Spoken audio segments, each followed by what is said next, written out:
Nyaataa fi dhugaatii qofaa miti kana soomana.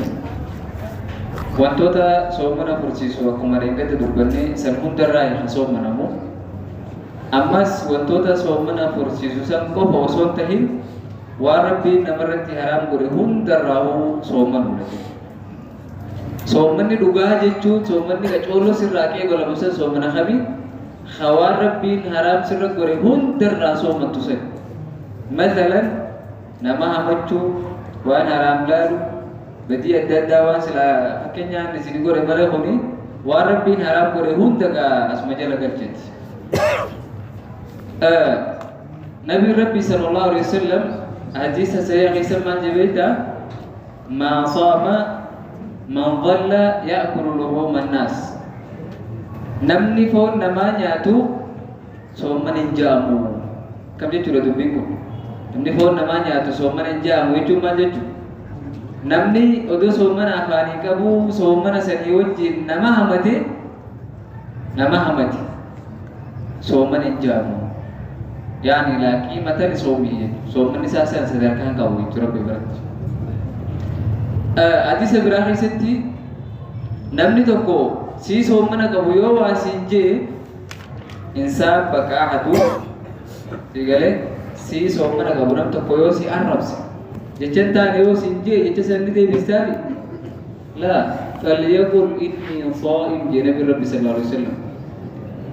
Tokko keessan isinii soomana qabu yoo namni isin arrabse aboo soomanaan qabaa si wajji dubbiin qabu jiinii jee malee odoo soomana qabduu nama tokko asii arrabse irraa arrabsuun qabdu jechuu akka shari'aa islaamaatti maaliif soomana keessan eeggachuudha jechuudha.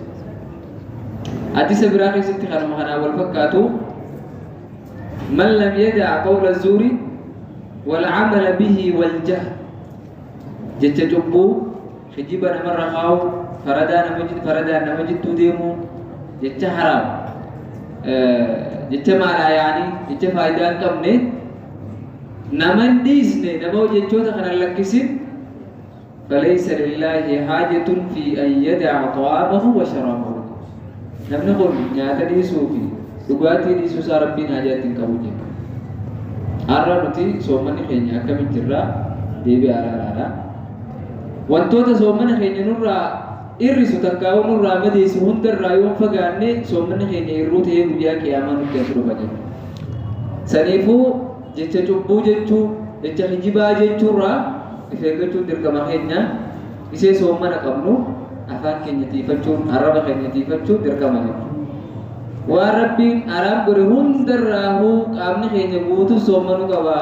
Miilli keenya haraam irraa soomanuu qabdu. Ijji keenya haraam irraa soomanuu qabdu. Gurri keenyas haraam irraa soomanuu qaba. Warra akkasii Rabbi nu haa taasisu. Warra soomana isaanii akka Rabbiin barbaadu sanitti dhibbatti parsantaa dhibbatti Rabbiin irraa qeebala san Rabbi nu haa taasisu. Jiini Ramadaanaa kuni waanuma lama. Takkaa khayrii keessa kaayachuu takkaa sharrii keessa kaayachuu lameen irraa inumaa lambamu. Yoo yeroo amma qabnu tana keessatti khayrii dalagannee keessa kaayannee yoomal qiyaamaa yashhadu lana ragaa nuuf ba'a. Yoo ammoo bilaashitti odoon ifirraan fayyadamin dabarsinee guyyaa qiyaamaa sheenaa nutti heeti way silaan gaafsan qacoolumatti itti fayyadamee taati. Yoo ammoo ija Ramadaanaa keessa badii dalayne badiin duraan dalaynurra qixaanni isiidhaa yeroo biraatirra dachaatii argama jechuudha.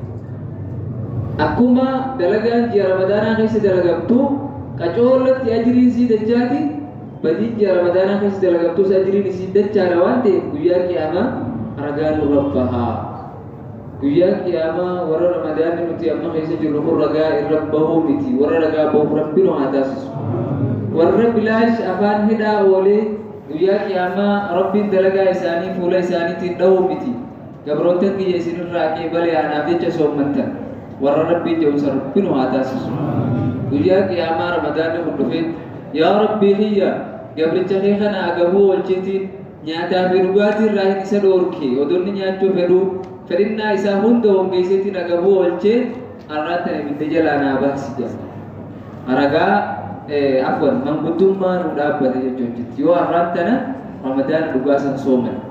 Fi guura jira الرد هو أبو سديتي خيني أبرفع يقولين ودور ترام في دمني نهار كأكل بكرة مسلمة ورا رامي دم ربنا أتاسسو ربنا راه كيبر رمضان خيني ربنا راه كيبر دابت خيني ربنا راه كيبر صدقات خيني ربنا راه كيبر مراتي قرآن اللي ربنا راه كيبر أبو رياض سنجار ربي سنتاسس مكفك كان ربي سنتابي نما سنجين ربي سناجم سيسم وربي يتنا خرادي مرام مختلف كهنا جل تواب بيهان مختلف أمر ربي سنيابا يروم في جباتك كيلو كرتو أما يوفر رفتس أما سيد ربي خير ترى سبحان ربك رب العزة عما يصفون وسلام على المرسلين والحمد لله رب العالمين السلام عليكم ورحمة الله وبركاته